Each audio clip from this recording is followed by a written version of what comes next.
donc Gérard Béor, donc directeur de recherche au CNRS, rattaché au CNRS et à l'EHESS.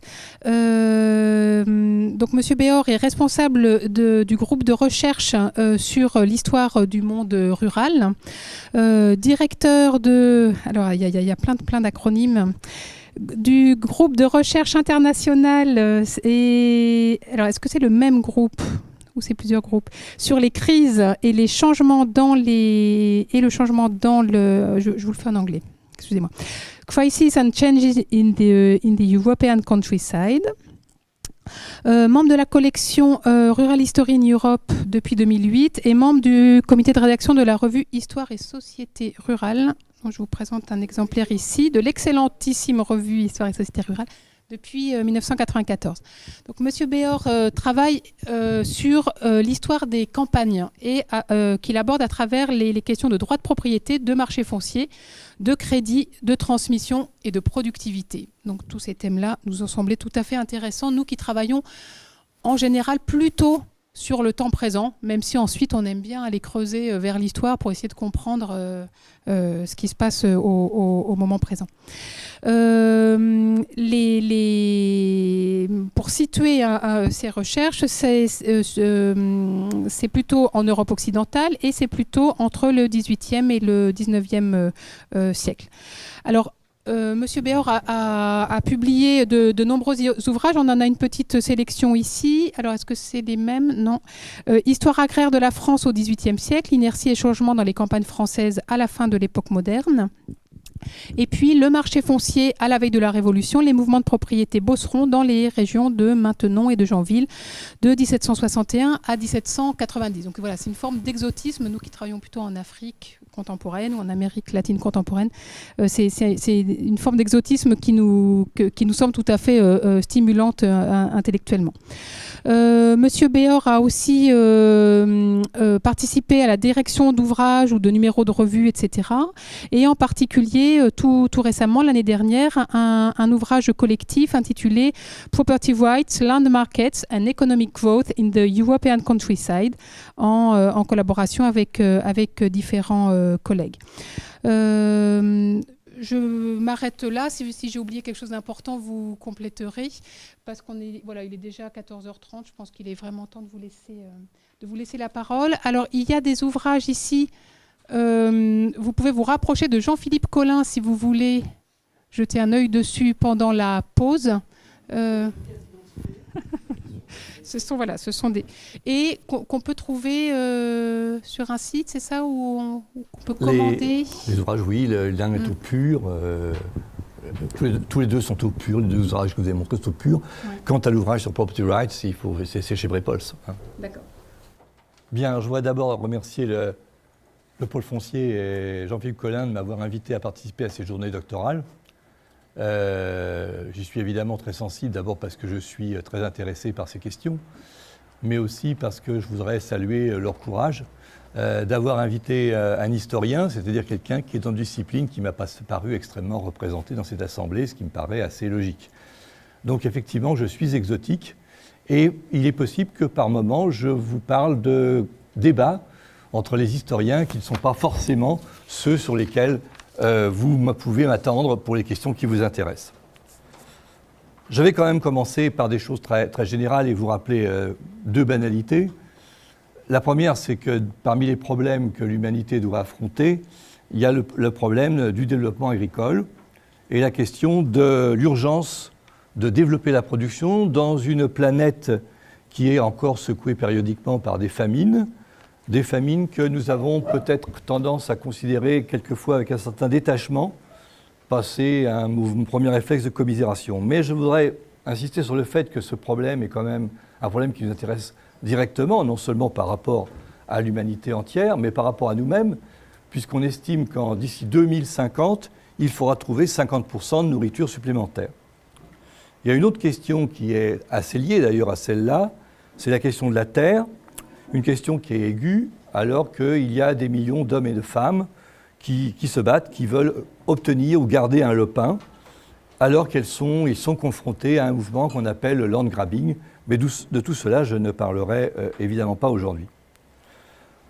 Donc, nous sommes sur des questions qui sont des questions absolument cruciales. Et pour éclairer ces questions qui sont très contemporaines, ce que je vous propose, c'est faire un détour par l'expérience historique, qui est un moyen d'avoir un certain nombre de leçons sur la façon dont ça s'est produit dans des contextes qui n'étaient pas les mêmes, mais qui avaient quand même quelques similitudes. Alors, donc, cela revient à prendre en compte le problème de la croissance et des conditions de la croissance. Cette question de la croissance a beaucoup agité les historiens pendant très longtemps. Ils ont développé toutes sortes de théories de la croissance pour expliquer notamment comment, au tournant du XVIIIe, XIXe siècle, la production avait pu commencer à augmenter. Alors, ils ont évoqué toutes sortes de facteurs. Changement climatique, la fin du petit âge glaciaire, des innovations techniques, une productivité croissante, la supériorité de certaines nations par des facteurs génétiques, un goût du travail accéléré pour des raisons qui restent à déterminer, mais peut-être pour des besoins de consommation, une croissance qu'ils ont appelée smithienne par l'appel des marchés, ou même des capacités cognitives et physiques supérieures par une meilleure alimentation. Je ne vais pas discuter chacune de ces théories, parce que ça serait nous en mettre trop loin, et ce n'est pas l'objet de mon exposé d'aujourd'hui. Je voudrais m'attacher sur ce qui est plus exactement plutôt relativement en pointe actuellement pour les historiens, c'est-à-dire la question des institutions.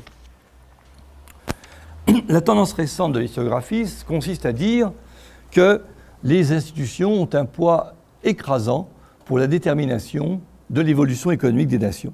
Et même, si on les en croit, il suffirait de promouvoir des réformes institutionnelles pour que s'ouvre un avenir radieux. Alors, comment ce changement institutionnel peut avoir lieu? C'est l'État, bien sûr, qui est impliqué. Et s'il y a eu des changements institutionnels dans le passé, on les explique, je vais y revenir, on les explique par le fait que ça coïncide avec la construction d'un État moderne. Donc, c'est l'État moderne qui est lié à des institutions nouvelles qui elles-mêmes ont provoqué la révolution agricole, pour parler court. Nous avons une approche, je dis nous, nous ça veut dire, je ne suis que le porte-parole d'un petit groupe de chercheurs qui ont notamment co-signé l'ouvrage dont nous venons de parler sur Property Rights, et j'ai rédigé avec Jean-Michel Chevet, qui est à l'INRA, l'introduction de cet ouvrage. Mais dans cet ouvrage, il y a 25 communications qui toutes apportent un certain nombre d'éclairages sur la question que je vais aborder aujourd'hui. Alors, comment nous avons réuni ces 25 communications? Là, je rentre dans des détails institutionnels. C'est-à-dire, nous avons obtenu successivement un exploratory workshop de l'ESF, puis un programme COST qui nous a permis de financer 2 réunions auxquelles ont participé 34 historiens de toute nationalité. Et nous avons retenu 25 communications. Donc, dans ce livre, il y a 25 regards sur cette question des droits de propriété, du marché foncier et de leur rapport à la croissance économique. Nous avons été amenés à avoir un regard relativement critique par rapport à cette question de l'efficacité des institutions. Ne me faites pas dire ce que je ne dis pas. Nous ne prétendons pas qu'il vaut mieux avoir des mauvaises institutions que des bonnes. La question n'est pas là, hein. Il nous semble qu'elles ne suffisent pas à promouvoir à elles seules le progrès économique. Il est de fait que nous disposions déjà de beaucoup de travaux, mais l'expérience que nous avons eue au retour des rencontres que nous avons organisées, c'est que beaucoup des connaissances et des idées que nous avions étaient largement des idées reçues et des idées préconçues, et qu'il fallait peut-être regarder les choses un peu autrement. Nous avons espéré qu'en nous portant sur les droits de propriété, nous avons concouru à détruire un certain nombre d'illusions, et qui ne sont pas minces pour les historiens. D'abord, la place de la Révolution française et de la libération du sol. Ensuite, le rôle des enclosures et la Révolution agricole anglaise. Enfin, le pseudo-déblocage du marché foncier et la redistribution optimale de la terre. Ça sera les 3 temps de mon exposé, mais auparavant, je me suis fait le petit plaisir de vous faire quand même un petit retour sur ce que disent les institutionnalistes sur cette question. Au début de notre enquête, nous étions tout à fait disposés à croire ce que disaient les institutionnalistes. Nous avons pris les choses comme elles étaient et en considérant que nous pouvions accorder un certain crédit et que nous allions voir historiquement ce qui s'était passé. Donc je rappelle de quoi il s'agit, le dépassement des anciennes structures foncières, la conquête de la pleine propriété privée, la propriété absolue, parfaite, que ce soit par élimination des enclosures, par les enclosures ou par élimination des droits collectifs, sont des facteurs absolument nécessaires qui ont permis à la fois la protection, la sécurité, l'efficience des droits de propriété et de là, le démarrage d'un cercle vertueux, pas vicieux, de l'agriculture. Donc ce serait ce processus qui se serait mis en train et qui aurait permis le développement de l'agriculture européenne. Sous le regard, bien sûr, des contraintes qui existaient et qui bloquaient le progrès économique, notamment le système féodal et les droits collectifs. Parce que ce système féodal et ces droits collectifs étaient supposés augmenter les coûts de transaction et donc gêner le développement économique. Parallèlement, ces changements institutionnels auraient libéré le marché de la terre, et en libérant le marché de la terre, d'ailleurs aussi bien que celui du capital et du travail, cela aura permis une nouvelle réallocation des facteurs de production vers ceux qui étaient les mieux à même de les utiliser, et cela aurait favorisé un capitalisme agraire qui lui-même aurait permis le développement économique. On aurait éliminé les travailleurs superflus, qui aurait ainsi permis d'irriguer le marché du travail dans les villes, et donc la redistribution du foncier et l'expulsion des petits paysans aurait été un facteur de développement économique. Alors dans cette hypothèse, il y aurait eu un basculement de la féodalité au capitalisme, et de là, ce serait enclenché le développement économique. Et à terme, rien n'aurait subsisté de tous ces droits compliqués qui existaient et qui se superposaient sur la terre. Je note entre parenthèses que dans toutes ces explications, on ne fait jamais allusion ni à la nature des sols, ni aux engrais, ni à rien de ce qui agronomiquement pourrait favoriser le progrès économique. Et pourtant, c'est tout ce que respecte toute cette historiographie. Je cite un passage de Lepage que les institutionnalistes ont bon teint. La structure des droits de propriété était alors beaucoup plus favorable que précédemment à un phénomène de diffusion massive des innovations. Autrement dit, ce n'est pas le génie inventif, ni la quantité d'innovation qui est en cause, mais la structure juridique du système foncier. La révolution agricole n'est pas en soi un phénomène technologique, c'est la conséquence de l'évolution du droit de propriété. On ne peut pas être plus clair, les deux phénomènes sont intrinsèquement liés. Ça se serait produit quand et où? Alors quand? Au XVIIe, XVIIIe siècle, il y aurait eu donc toutes sortes d'innovations en matière de droit de propriété et ça aurait permis la révolution industrielle. Pourquoi? Parce que pour la première fois dans l'histoire de l'humanité, au XVIIe, XVIIIe siècle, on a pu nourrir les populations de façon à peu près acceptable et éviter les grosses famines qui les accablaient de manière chronique. Qu'est-ce qui a provoqué ce basculement au XVIIe, XVIIIe siècle, disent les institutionnalistes? C'est tout simplement qu'à ce moment-là se mettent en place les États modernes, et ce sont eux qui ont activé ce changement de système de propriété. Alors, derrière tout cela, il y a la France avec la Révolution française, et il y a l'Angleterre avec les enclosures parlementaires dont je vais parler plus loin. Où cela s'est produit? Eh bien, pas en France, puisque tout le monde a toujours dit parmi les historiens que la France avait un retard considérable, notamment sur l'Angleterre, mais pas en Angleterre non plus. Et là, on est un peu plus surpris. Selon les institutionnalistes, ce n'est pas en Angleterre que tout cela s'est produit, ça s'est produit dans les Provinces-Unies, les Pays-Bas actuels. C'est là, et seulement là, que ça s'est produit. Alors pourquoi? Je cite, « Les Provinces-Unies se seraient dotées, je cite, d'un système d'institutions et de droits de propriété permettant d'exploiter de façon efficace les motivations individuelles pour assurer l'orientation des capitaux et des énergies vers les activités socialement les plus utiles.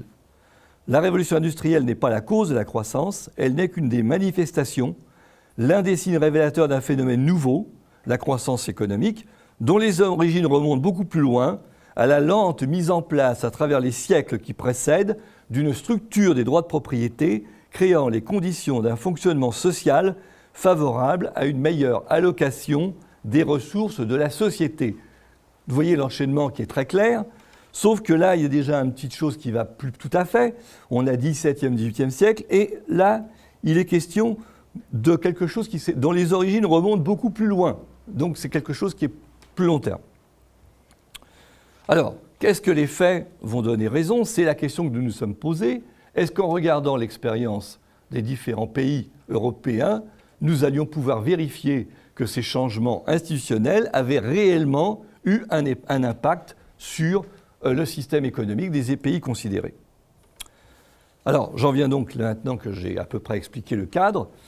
Sur le premier problème, je vais séparer les problèmes artificiellement, de façon très pédagogique, et je vais donc examiner d'abord le problème de la propriété divisée, superposée, des droits de propriété multiples assis sur le même bien, et me demander si c'est véritablement un handicap. Alors quand on parle de propriété divisée, on a dans l'esprit la hiérarchie, le système féodal ou seigneurial. Un système féodal et seigneurial sur lequel je vais revenir, qui a des nuances considérables, peu importe, mais à gros traits.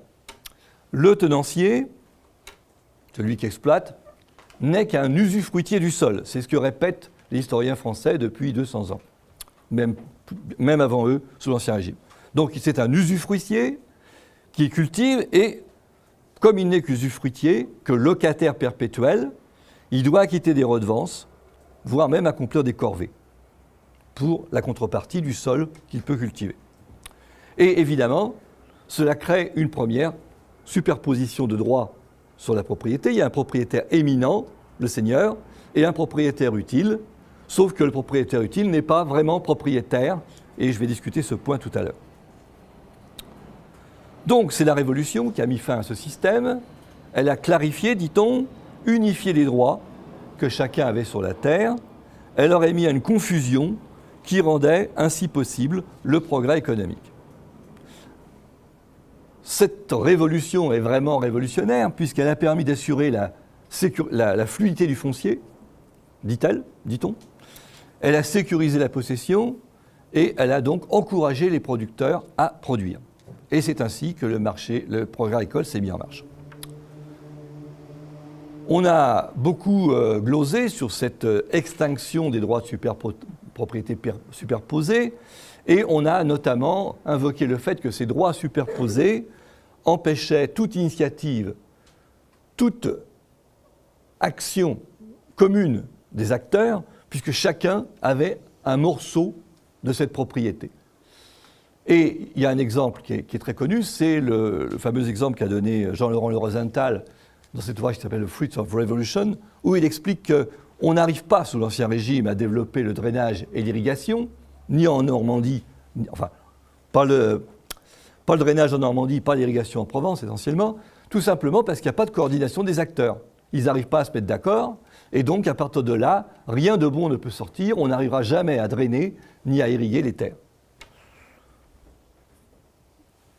On veut bien, mais en tant qu'historien de l'Ancien Régime, on est quand même frappé par le fait qu'il existe des systèmes d'allocation de l'eau, par exemple, dans les régions du sud de la France, qui sont extrêmement complexes, avec des arbitrages, justement pour que cette eau puisse se distribuer de manière efficace. Donc, ce n'est pas l'anarchie que l'on semble nous suggérer.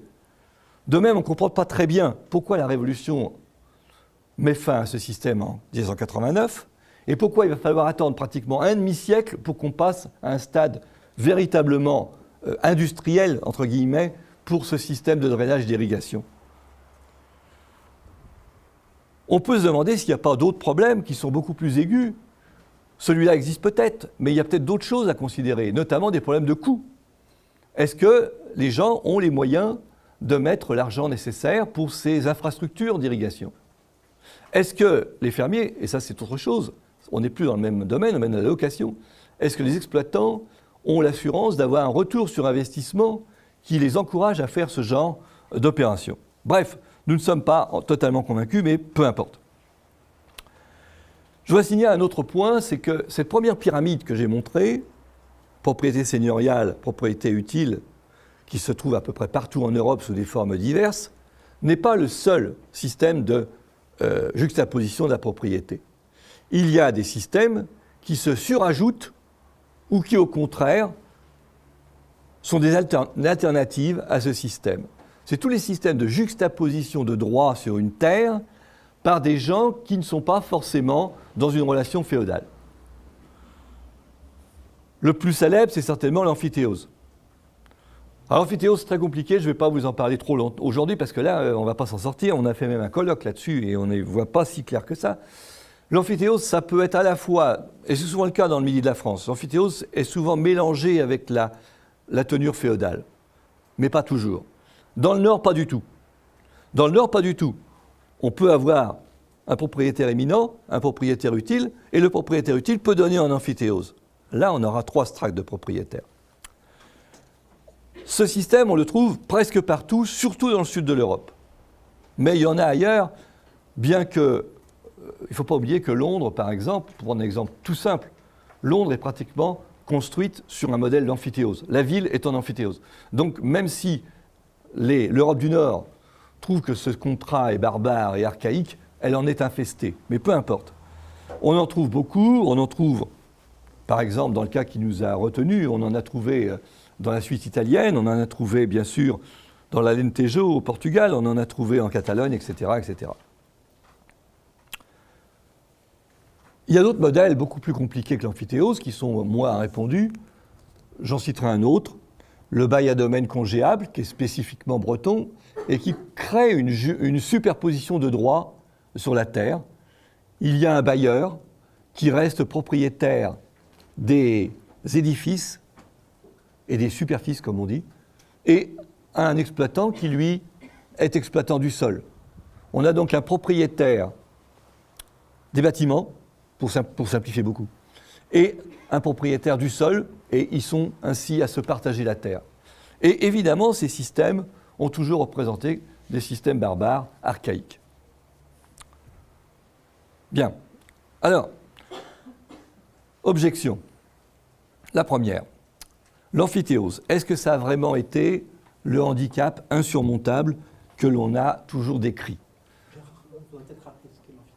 Alors, l'amphithéose, c'est un contrat à très long terme, parfois perpétuel, en général 90 ans ou perpétuel, dans lequel, généralement, le bailleur cède un terrain contre une redevance plus ou moins modique, et celui qui prend devient ainsi virtuel exploitant propriétaire pour la durée du bail, mais il doit améliorer le sol. Et donc, à l'expiration, s'il y a expiration de l'amphithéose, on a ainsi, le bailleur n'aura pas touché beaucoup de revenus, mais il trouvera une terre améliorée. Alors, est-ce que c'était un obstacle absolument décisif ? Eh bien, il ne semble pas. Le cas de la Catalogne nous a montré qu'au contraire, l'amphithéose avait été un système qui avait permis la mise en valeur des territoires, notamment en permettant à des exploitants qui n'avaient pas beaucoup d'argent, qui n'avaient que leur travail, de prendre en amphithéose des terres, de les mettre en valeur, sans avoir à engager des fonds qu'ils n'avaient pas. Le livello de la Valteline, des régions de Suisse italienne, c'est la même chose, c'est le même processus, ce n'est pas tout à fait le même contrat, mais c'est le même esprit. Et là encore, ça a permis à des gens de mettre en valeur des terres sans avoir un apport de capital foncier à faire. Ça a été le moyen de réellement développer une agriculture. Donc, peut-être que l'amphithéose n'est pas le contrat épouvantable que l'on connaît. Le bail à domaine congéable. Le bail à domaine congéable a toujours été décrit de façon simple. Celui qui a un bail à domaine congéable, c'est un pauvre type qui est expulsé à tout moment, qui est à la merci de son propriétaire, qui est surchargé de charges, qui n'en peut plus. Et il y a toute une propagande au XVIIIe siècle contre ce bail à domaine congéable pour expliquer qu'il faut absolument s'en débarrasser. Or, qu'est-ce qu'on constate ? On constate que pas du tout. Ce n'est pas exactement ainsi que ça se passe. Lorsqu'on observe, par exemple, le niveau de fortune des habitants de Bretagne, on s'aperçoit que ceux qui sont convenanciers, qui ont ce bail à domaine congéable, sont au sommet de la pyramide sociale, ils sont généralement les plus riches de la communauté paysanne. On s'aperçoit aussi que ce bail à domaine congéable n'a pas empêché la mise en culture et le développement de certaines parties de l'agriculture bretonne. Enfin, coup de pied de l'âne. Si ces contrats étaient si catastrophiques, eh bien, il y a un problème. Ils n'ont pas été supprimés par la Révolution.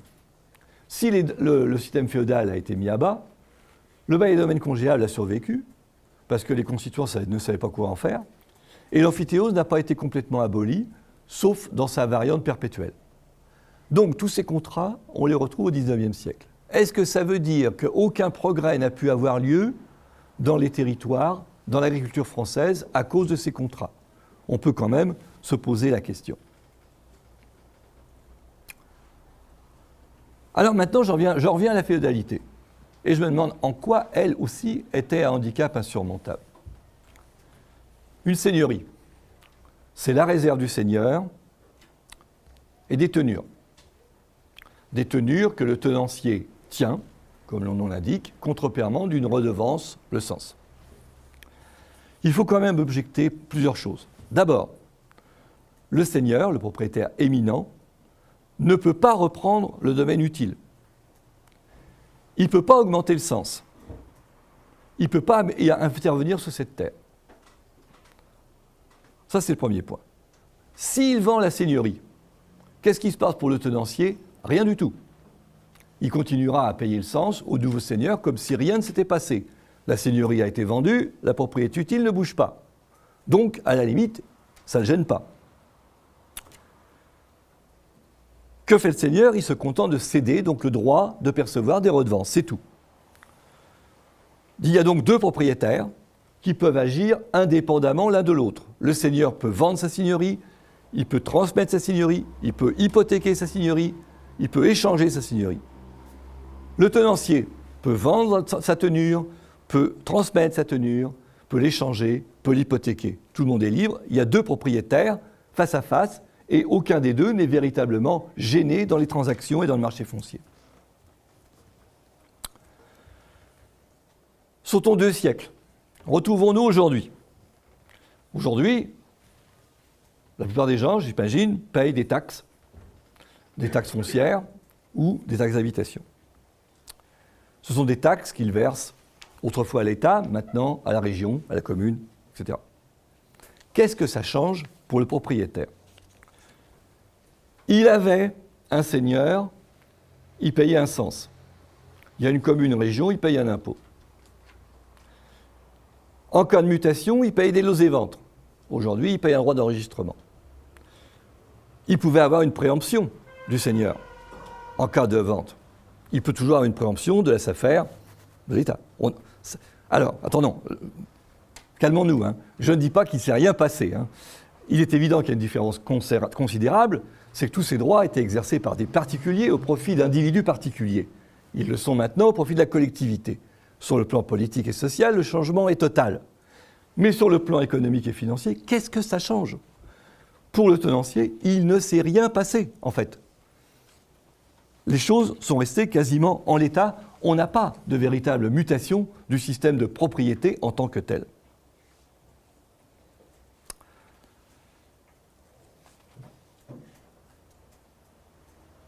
Alors, là, il y a une première interrogation, effectivement, sur ce que représente le handicap qui a pu représenter, qui représente encore ce système. Mais prenons le contrepoint classique, l'Angleterre. Je m'occuperai des Provinces-Unies après. En Angleterre, eh bien, forcément, puisque nous sommes dans le pays de la Révolution agricole, on peut attendre que les droits de propriété aient été clarifiés beaucoup mieux et beaucoup plus tôt. Bon, il y a des lois à partir de 1841 pour commencer à réduire les droits féodaux. Puis en 1852, en 1858, et ça continue en 1922, en 1925, ce n'est qu'en 1935 que la tenure type copyhold va être abolie. 1 siècle et demi après ce qui s'est passé en France.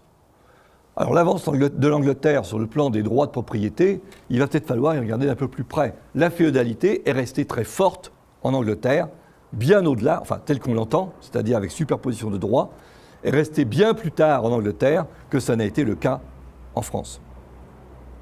Donc il va falloir choisir. Ou l'Angleterre est à l'avant-garde du progrès agricole, et alors ça veut dire que le droit de propriété absolu ne lui était pas nécessaire, ou alors le droit de propriété absolu est absolument une condition nécessaire, et il n'y a jamais eu de révolution agricole en Angleterre. Donc il va falloir effectivement se mettre d'accord. Alors examinons les Provinces-Unies, puisque c'est plutôt là le temple de la propriété absolue parfaite. Quelques mentions de ci, de là ont attiré notre regard. On découvre qu'il y a des seigneurs jusqu'à la Révolution française. S'il y a des seigneurs, j'espère pour eux qu'il y a des droits seigneuriaux. Sinon, je ne vois pas très bien à quoi ça peut servir. Alors, qu'est-ce que les Provinces-Unies avaient le plus que les autres? Ils avaient des tenanciers qui payaient manifestement des droits seigneuriaux comme partout ailleurs. Oui, mais ils avaient la liberté de transmettre et de vendre la terre. Sauf qu'en France, ce droit, ils l'avaient depuis le XIIIe siècle. Donc, je ne vois pas très bien en quoi les Provinces-Unies pouvaient avoir un droit de propriété mieux assuré qu'ailleurs. Ici, il y a un sérieux problème et nous avons été quand même amenés à remettre en doute très sérieusement ce rôle de la propriété divisée comme handicap du progrès agricole, puisque ça ne se vérifie pratiquement jamais qu'il y a adéquation entre clarification des droits et avance économique.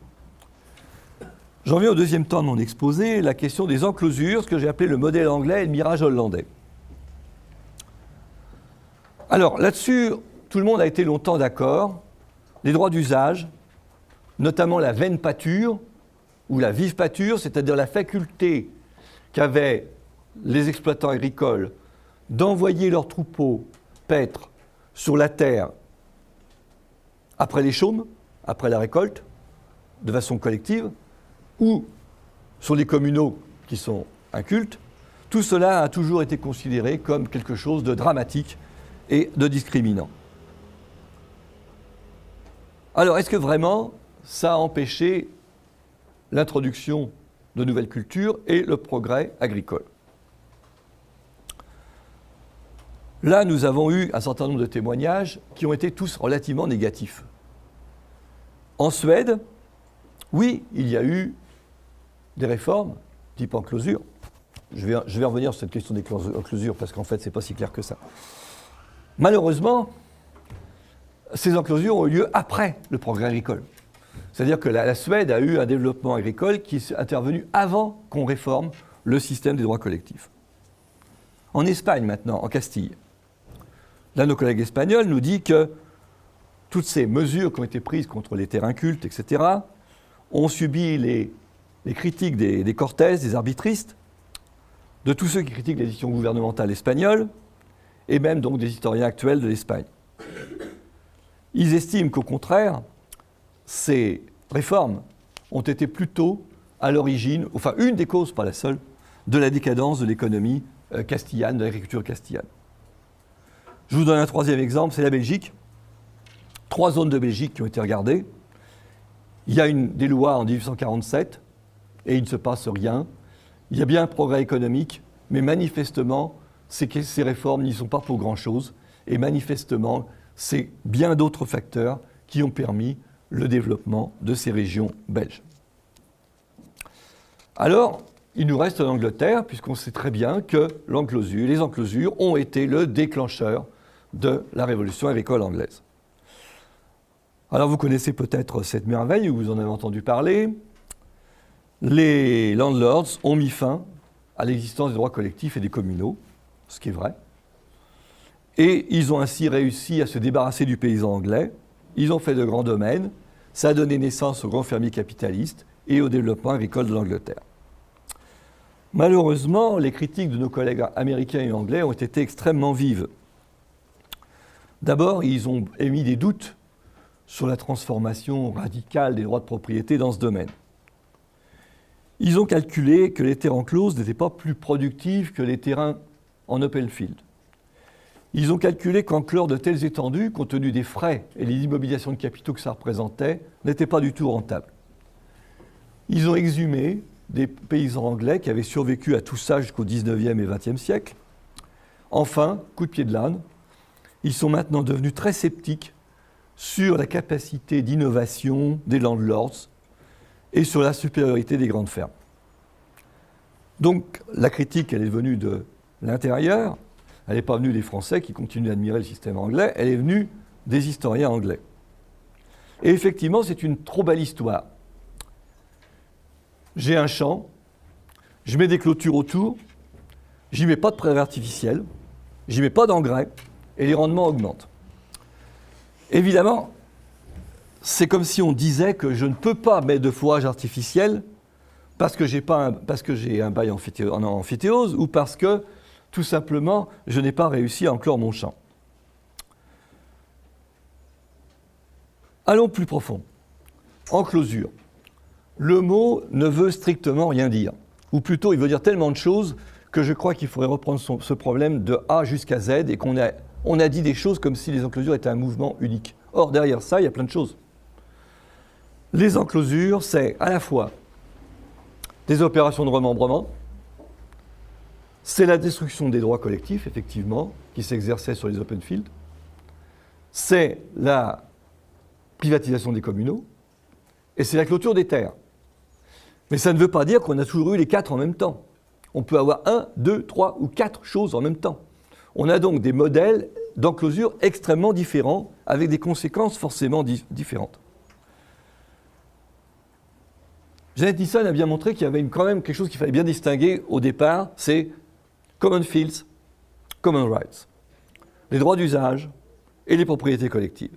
Et ça n'a rien à voir. Common rights, c'est un problème qualitatif.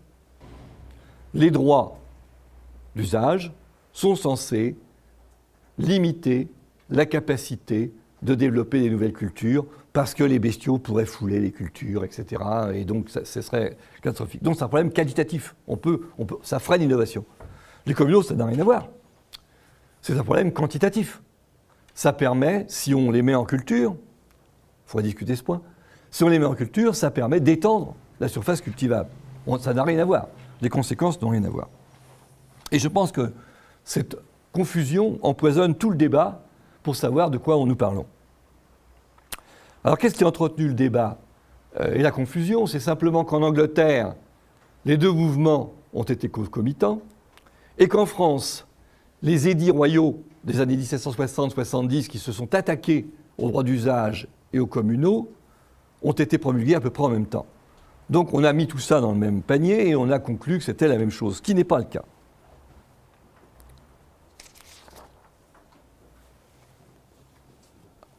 Bien, alors il y a des objections fortes pour critiquer l'importance, l'efficacité de ces enclosures. J'en vois deux. Premièrement, l'Angleterre a détruit ses règles collectives. En France, le droit d'usage, je parle. En France, ça ne s'est pas produit. Les droits d'usage ont perduré très tard, au XIXe siècle. La Révolution n'y a pas mis fin, elle a essayé de les limiter, elle s'est contentée de les codifier et quand elle était dans le doute, de s'en remettre aux usages locaux, se débarrassant du problème. Ce qui a fait disparaître les droits d'usage en France, ce n'est pas la volonté du législateur, il n'a rien fait. C'est simplement que ces droits d'usage étaient devenus relativement inutiles. On n'avait plus besoin de sol en jachère et c'est lié évidemment à l'apparition des engrais artificiels. En France encore, où ces droits collectifs étaient-ils étendus? Uniquement dans les régions d'open field. À la limite, dans l'ouest de la France, en région de bocage, déjà enclos, ça n'a aucun sens. Dans sa parcelle, chacun aurait pu développer les cultures qu'il voulait. Donc nous sommes dans un système à deux systèmes différents, système d'open field où effectivement il y a des droits d'usage et un système de bocage où il n'y en a pratiquement pas. Or, laquelle des deux régions figure comme le temple du progrès agricole en France, c'est les régions d'open field. Autrement dit, apparemment, le bocage n'a pas profité de son avantage comparatif. Mais pourquoi n'en a-t-il pas profité? Pour une raison très simple. Qu'est-ce qu'on a fait dans ces régions de bocage? On ne s'est pas amusé à faire des cultures qui n'auraient pas été forcément très rentables. On a développé l'élevage, parce que ça correspondait à des conditions de sol, de climat, d'exploitation tout à fait adaptées à ce genre de production. Il y a donc une logique naturel qui peut expliquer la persistance des droits d'usage. Et de la même façon, si en Angleterre, on a tellement privilégié l'élevage, j'apprendrai à personne qu'en Angleterre, il pleut un petit peu quand même. Donc on peut espérer avoir des prairies humides. Les communaux maintenant. Pourquoi la France n'a pas éteint ses communaux? Il y a deux raisons.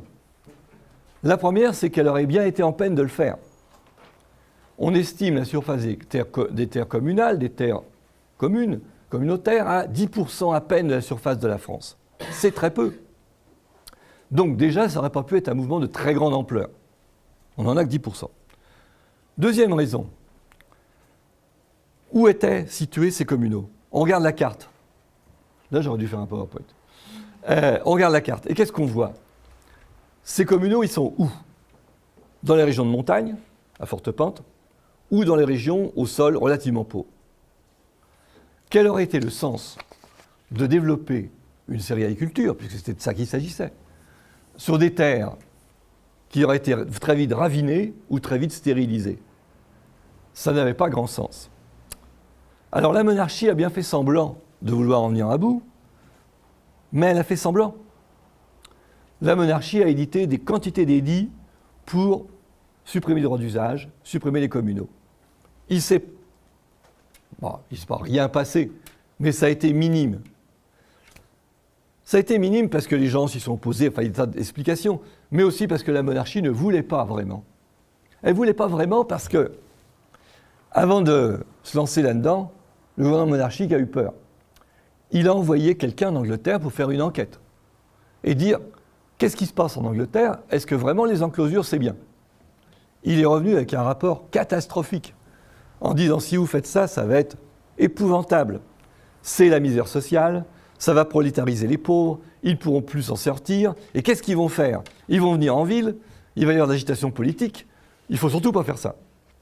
Donc l'État a dit bon, je veux le progrès agricole, mais en même temps je ne le veux pas trop parce que ça va quand même être très perturbant.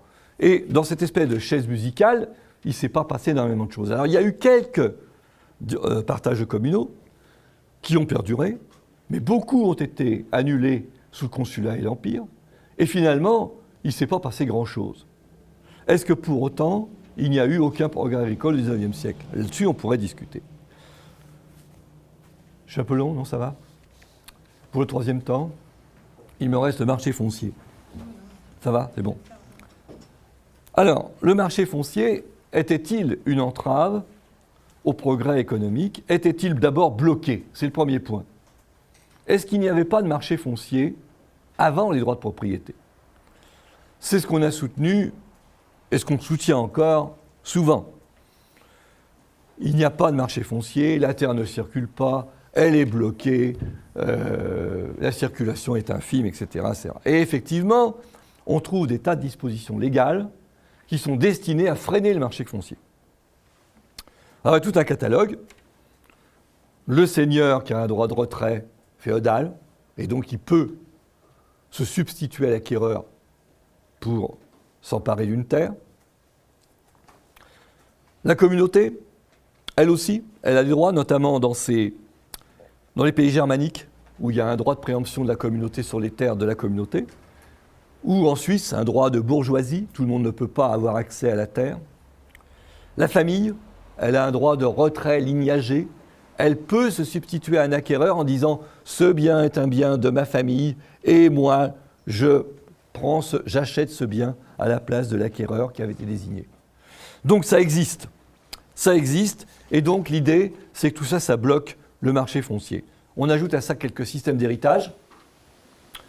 Système d'héritage inégalitaire dans certaines parties de l'Europe, par exemple au sud de la France, mais ailleurs aussi, nord de l'Espagne, en Catalogne, où il y a un seul héritier, ça évite la fragmentation, la circulation des droits.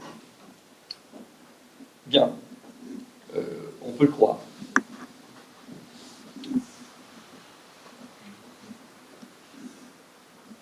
Donc il y a des droits multiples qui s'exercent sur la terre et qui auraient bloqué le marché foncier. J'en rajoute une pincée. Il y a aussi des droits de réméré.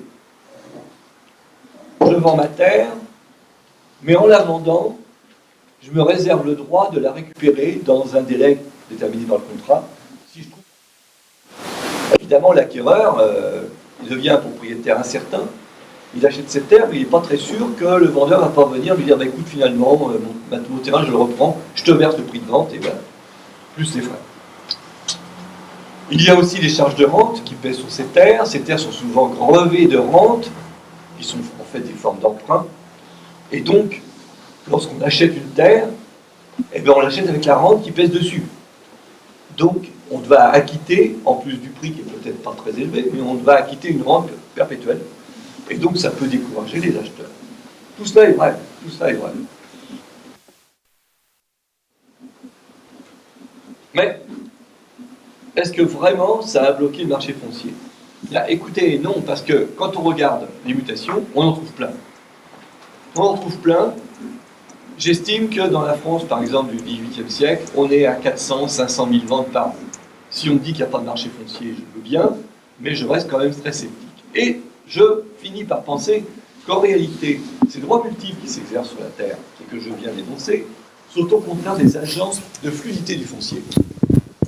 En effet, on peut vendre le sol nu, on peut vendre la rente qui est sur la terre, on peut vendre des droits qui sont sur la terre, on peut vendre les choses séparément. Les droits sont multiples, on peut vendre la terre par morceaux. Et finalement, ça nous donne une espèce de sarabande de contrats, et ça explique pourquoi il y a toujours de droits différents qui circulent sur une terre, et d'une certaine façon, ça a pu avoir un certain pouvoir d'impulsion sur la circulation des propriétés. Dès le XVe siècle, la terre circule librement. J'ai déjà dit, le tenancier a parfaitement le droit de vendre, comme il l'entend, la terre à qui il veut. Il la transmet sans réserve à ses descendants. Il y a le droit de regard du seigneur. C'est un droit tout théorique, je vais y revenir. Et en réalité, ce droit ne s'exerce pas réellement, notamment sur les successions en ligne directe. Dans presque toutes les coutumes françaises, le seigneur n'a absolument pas son mot à dire. Il n'a son mot à dire que sur les ventes uniquement et sur les successions collatérales. Mais son droit, ça signifie quoi? Qu'est-ce que ça signifie, le droit du seigneur, le droit de contrôle? Ça signifie pas grand-chose. Qu'est-ce qu'il peut faire? Il peut se substituer à l'acquéreur. Donc, il peut dire, ben non, tu ne vends pas à Dupont, c'est moi, tu vas me vendre à moi. Ok? Mais le vendeur, il s'en fiche. Qu'est-ce que ça peut lui faire de vendre à Dupont et au seigneur du moment qu'il récupère le prix de vente? En quoi ça va l'empêcher de vendre? Ça va gêner peut-être les acheteurs, mais pas les vendeurs. Donc, il y a ici quelque chose qui est du ressort de l'incantation. Le seigneur ne bloque pas le marché foncier. Mais, même ce droit de retrait, est-ce qu'il va l'exercer? Quel est son intérêt? Est-ce qu'il a intérêt vraiment à se substituer? Peut-être, s'il a l'intention d'agrandir sa réserve. Ça existe. Mais ce n'est pas le cas général. Quand on regarde les seigneurs du Bordelais, d'où tirent-ils l'essentiel de leurs revenus seigneuriaux? Des droits de mutation. La plus grande partie des droits seigneuriaux proviennent des droits de lots et ventes qui touchent sur les mutations de propriété. Ça serait vraiment scier la branche sur laquelle on est assis que d'empêcher les mutations. C'est même tout le contraire. Dans les textes, les seigneurs bordelais ne cessent de se lamenter. Qu'est-ce qu'ils disent? Ils disent « les droits de mutation sont trop lourds ». Ils veulent toucher moins. Pourquoi ils veulent toucher moins? Parce qu'ils disent, avec des droits trop lourds, on risque de freiner les mutations. Et si on freine les mutations, on aura moins de revenus. Alors qu'est-ce qu'ils font pour faire ça? Ils font des rabais. Entre ce que le paysan est censé verser et ce qu'il verse vraiment, il y a un écart à peu près d'un tiers. On calcule que sur les revenus seigneuriaux, les seigneurs font systématiquement un rabais d'un tiers. Ils essayent eux-mêmes de modérer leur droit de mutation pour favoriser ce marché, parce que ce marché, ça rapporte énormément. Ils veulent plus de mutations. Et la perversité du Seigneur est très grande, car il dit « Je vous fais un rabais, mais à une condition, c'est que vous ayez déclaré tout de suite votre mutation, que vous n'essayiez pas de frauder. » Autrement dit, si vous fraudez, vous prenez vos risques. Si jamais je vous pique, c'est 8%. Si vous venez spontanément, je vous fais un rabais. Et donc, ils pensent ainsi que les gens vont effectivement venir déclarer leur mutation et que ces mutations auront lieu.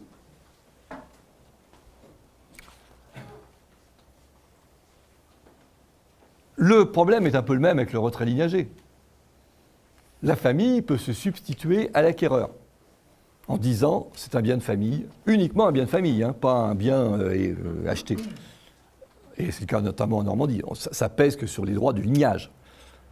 Donc, c'est un bien de famille, moi, je suis celui qui doit devenir propriétaire et pas Tartampion qui est un voisin. D'accord. Mais pour ça, il faut payer le prix, plus les frais. Ça peut déjà décourager. Et donc, il n'est pas si évident que ça que cela ait découragé le vendeur de vendre, puisque de toute façon, il récupérera son prix. En réalité, quand je regarde les documents, je vois très très peu de retrait lignagé. C'est très rare. Ce que je vois plus souvent, ce sont ce qu'on appelle des renonciations au droit de clamer. C'est très simple. Je ne préempte pas, mais ça mérite une petite indemnité. Donc c'est simplement un moyen de se procurer un petit supplément à la vente, mais ça n'a pas véritablement un effet dissuasif sur les mutations.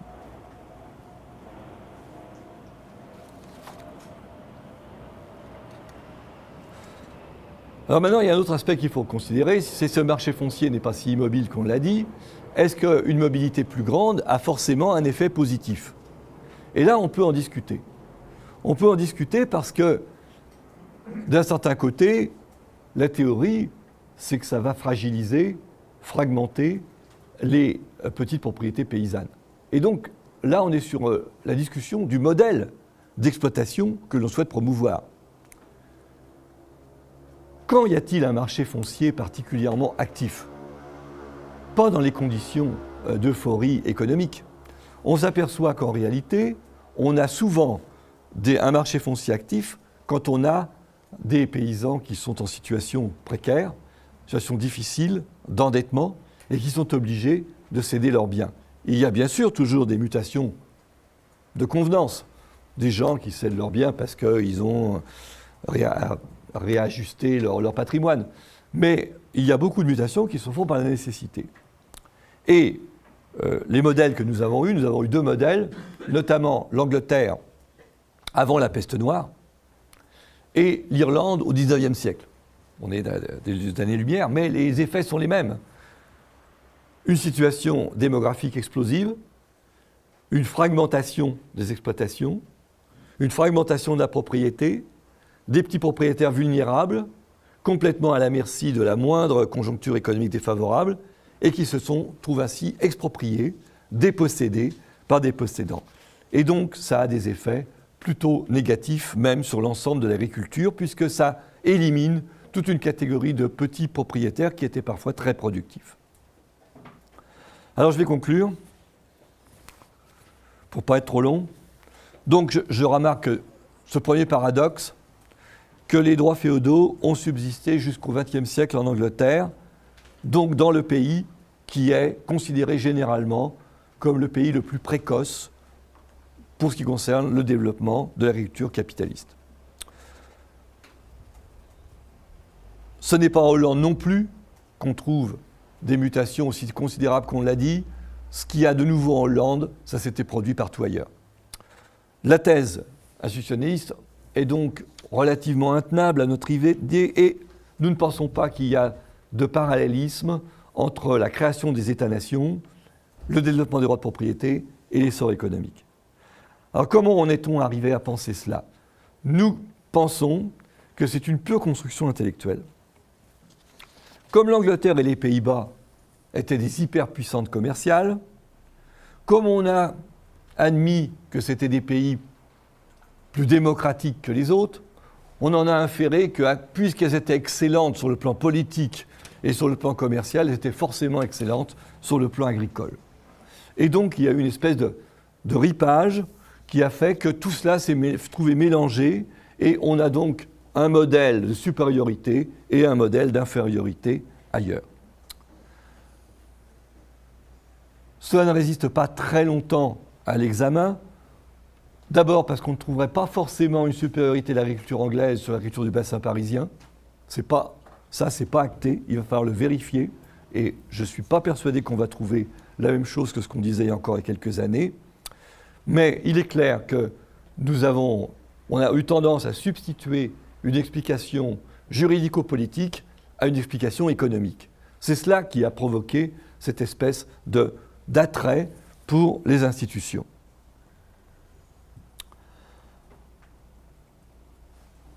Mettre l'accent sur les changements institutionnels n'est pas en soi condamnable, mais je crois qu'il serait quand même très imprudent de s'en tenir là et de considérer que tout passe par les institutions et même qu'elles ont été absolument nécessaires, indispensables, cruciales et suffisantes pour promouvoir ce genre de progrès. Il y a des variables beaucoup plus nombreuses qui pèsent sur ces conditions et qu'il faut prendre en compte. J'ai déjà dit la qualité du sol, le climat, les voies de communication, mais aussi la population, mais aussi les marchés, mais aussi toutes sortes de conditions. Et on a donc des modèles très compliqués.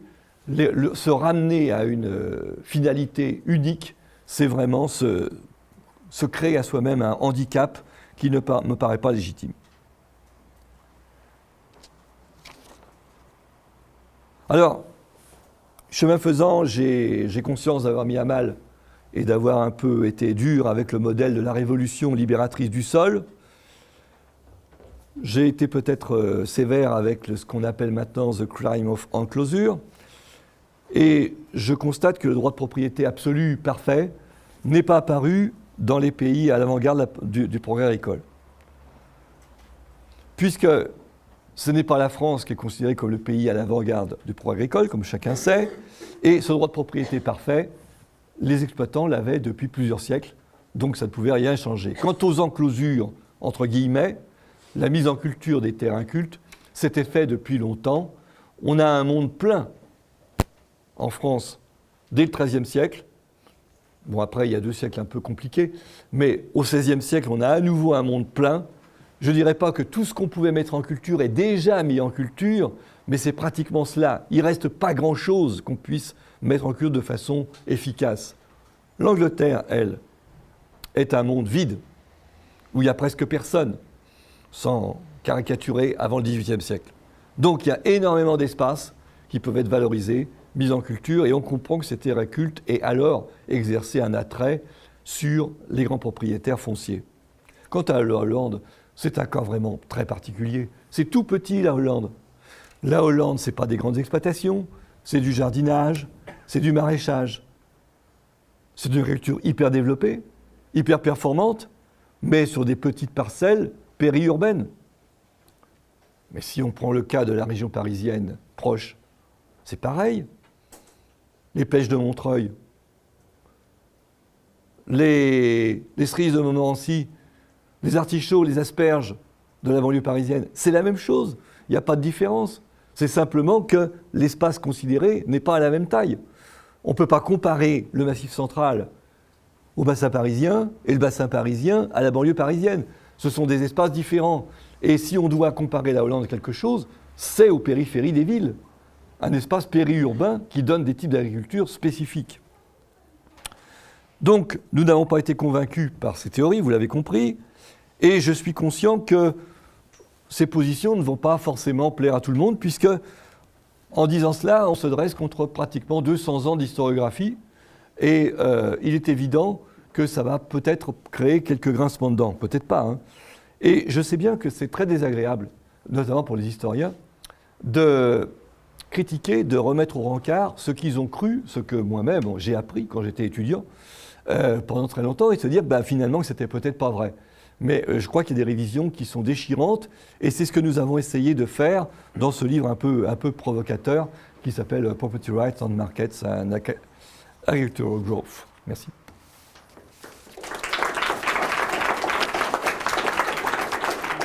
Il y a 3 ans, on avait fait venir Gérard Choucair qui nous avait fait une présentation sur le droit à Rome.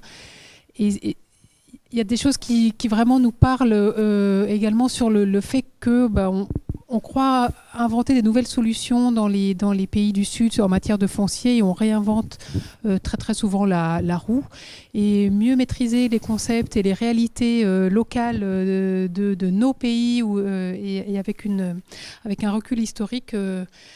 Ce serait bien aussi que les institutions travaillant sur les questions de développement, etc., aient la mémoire un petit peu moins courte. En tout cas, je pense que c'était complètement dans le sens de la commande que nous vous avions fait. Donc, merci pour cet exposé. Merci d'abord pour l'exposé qui est extrêmement stimulant et puis pour les gens qui travaillent sur ces questions dans les pays du Sud aujourd'hui où on a affaire un peu au même type de raisonnement et de discours. C'est extrêmement suggestif et je pense que Jean-Pierre Chauveau n'hésitera pas à intervenir justement sur ces questions-là.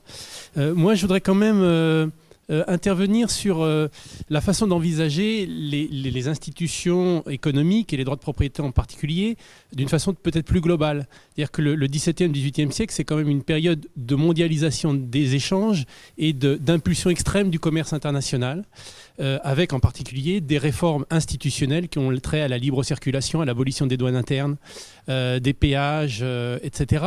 Ce qui a certainement eu un rôle très important dans la façon dont la production agricole a pu être valorisée, des nouvelles techniques, des nouveaux intrants ont pu circuler, et donc des liens entre changement institutionnel et productivité qui sont aussi à examiner sous l'angle des incidences d'un changement institutionnel dans les systèmes d'échange sur les droits de propriété et la productivité.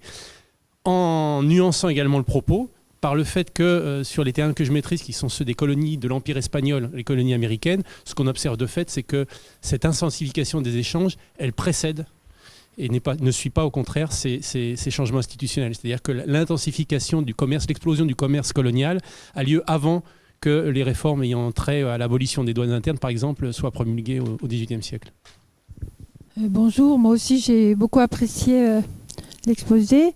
Je reviens, mon observation, ma question, ça revient sur la remarque que vous avez faite en disant qu'il n'y avait pas de véritable mutation du système foncier féodal par rapport au système moderne. Et vous argumentiez en disant, en analysant les droits de transaction du seigneur et des tenanciers. Mais vous n'avez rien dit des termes du contrat entre ces propriétaires et ces tenanciers. Vous n'avez rien dit de la rente foncière, du prélèvement que le seigneur prenait sur le produit du travail du tenancier. Et dans beaucoup de pays, en France, mais au Maroc, mais ailleurs, le prélèvement est considérable et peut être un frein donc au développement agricole. Merci. Oui, moi aussi j'ai beaucoup apprécié l'exposé, la conférence. Alors, mais j'ai deux questions, deux commentaires. Le premier, c'est, ça dépend, quand on comparait la France, le point de vue est très important, c'est-à-dire on compare la France à l'Angleterre ou l'Hollande, mais peut-être pour pour un Portugais peut-être, la France et l'Angleterre c'est pas trop loin. Pour eux, les problèmes institutionnels c'est plutôt à voir avec eux, non? Je pense que dans un pays beaucoup plus périphérique, parce que la France c'est vraiment pas la périphérie, elle est beaucoup plus proche de tout ça. Nos informations sont beaucoup bien antérieures aussi. Donc disons si la perspective n'est pas importante dans ce cas-là. Et la deuxième, c'est un commentaire que quelqu'un peut faire. Moi, je suis d'accord avec ton exposé, c'est-à-dire je suis d'accord que les institutions ne sont pas si importantes que ça, mais je pense que quelqu'un qui est au dehors, qui peut voir la France comme un pays central et pas périphérique, dans ce cas-là. Et la deuxième observation, elle a plutôt à voir avec... les institutions ne sont peut-être pas très importantes, peut-être, enfin, ce ne sont pas décisives, mais quand on parle d'institutions, quand on parle de marché foncier, par exemple, le marché foncier, ou de droit, il y a des transformations qui se produisent à côté qui sont très importantes. Par exemple, tu parles très souvent d'enregistrement, par exemple. Alors, l'enregistrement de ces droits, le fait qu'il puisse y avoir une information qui puisse assurer à quelqu'un au moins que ce qu'on achète, quelque chose surtout si on vient du dehors de la communauté, parce qu'un des problèmes qu'on a dans les sociétés traditionnelles, c'est que c'est assez facile d'acheter. Il peut y avoir quand même des mouvements de droits très facilement, parce que l'enregistrement se fait, enfin tout le monde se connaît, donc on sait parfaitement que le Lopinter qu'on achète, c'est celui de... Donc l'information. Le problème pour les pays, à partir de l'époque moderne, au moins en Europe, mais en général, disons qu'il y a un moment où c'est très important que les capitaux puissent venir d'autres, qu'il y a vraiment un mouvement de capitaux plus important, donc qui va plus loin, qui n'est plus local. Donc on a besoin quand même d'un système qui est vérifiable, qui soit comme le système d'enregistrement qu'on a en France depuis au moins, je ne sais pas exactement de quelle époque, 17e siècle, 16e siècle peut-être, je ne sais pas. Et des droits. Qu'on enregistre les droits. Comment ? Pour les mutations, en général pour les mutations. Alors, disons que ce sont des transformations qui sont très importantes. En général, on ne parle pas de ces transformations, pourtant sont décisives, surtout quand on pense à l'Afrique maintenant, dans beaucoup de pays en voie de développement, on voit bien qu'il manque ça. Alors qu'en Europe, on pense toujours que c'est quelque chose de normal, on pense que c'est quelque chose qui fait partie, disons, des institutions normales, mais ce n'est pas vrai, parce qu'on ne l'a pas en dehors de l'Europe. Au moins pas de cette manière-là. Alors il y a ce que je veux dire par là, c'est que finalement les institutions en française peuvent ressembler beaucoup plus aux hollandaises ou aux anglaises que ce qu'on pense, parce qu'il y a justement toutes ces choses-là, et c'est justement ce qui manque à d'autres pays où il n'y a pas ces institutions. Enfin, c'est une observation. Oui, je vais essayer d'être rapide. Bon, merci effectivement pour ce retour sur le temps long et à propos de la répartition des droits, de leur mutation et des rentes associées. Vous êtes passé de l'ancien régime, on va dire, pour ce qui concerne l'histoire de France, à l'évolution des choses en termes de droits et de modernisation de l'agriculture. Mais il y a une période que vous n'avez pas évoquée, et simplement, je pose la question pour que vous nous disiez s'il y a une analogie avec ce qu'on observe ailleurs, dans les pays du Sud en particulier. C'est la période de l'industrialisation, de la finance au XIXe siècle. Est-ce qu'en Europe occidentale, il y a eu des processus qui laissent encore des traces éventuellement, d'accaparement de terres dans nos campagnes qui pourraient être analogiques de ce que l'on observe ailleurs dans le monde aujourd'hui? Et en quoi, s'ils existent, si vous les considérez, il y a des liens avec l'évolution de l'agriculture au début du siècle dernier, sa modernisation avec la mécanisation, etc., et les changements d'échelle? Oui, on était comme beaucoup de gens, je pense, assez fascinés par ce dynamitage en règle du dogme de la propriété privée pour le développement économique. D'autant plus qu'effectivement, comme disait Eric, on est confronté à ce dogme-là en permanence dans les débats de politique foncière en Afrique ou en Amérique latine ou en Asie, quoi. Bon, ma question portait plutôt sur finalement l'histoire des idées en histoire sur ce sujet-là. Parce que vous avez dit qu'il y avait de multiples explications de la croissance entre le climat, la technique, etc. Et en même temps que cette explication par les institutions et par les droits de propriété était structurante depuis 200 ans, quoi. Donc est-ce que vous pourriez préciser un petit peu, est-ce que c'est des écoles différentes finalement qui coexistent dans la mise en avant de tel ou tel facteur? Est-ce qu'il y a eu un tournant institutionnaliste en histoire, comme il y a eu dans d'autres disciplines depuis 20 ou 30 ans, qui aurait remis en avant ce type d'explication? Enfin, comment ça se situe un petit peu dans l'histoire des idées en histoire, quoi, par rapport à ces changements-là? Merci. Bon, dans le désordre, hein, je vais du plus simple au plus compliqué peut-être. D'abord le processus d'accaparement des terres au XIXe siècle. En gros, on n'en sait rien. Les historiens ont très peu travaillé sur le XIXe siècle. On a quelques données sur le XVIIIe, mais sur le XIXe siècle, on n'est quand même pas très riche. Ce qu'on peut percevoir, c'est que apparemment, en France en tout cas, ça ne s'est pas produit. En Angleterre, c'était quasiment fait. Ailleurs, c'était déjà largement fait aussi.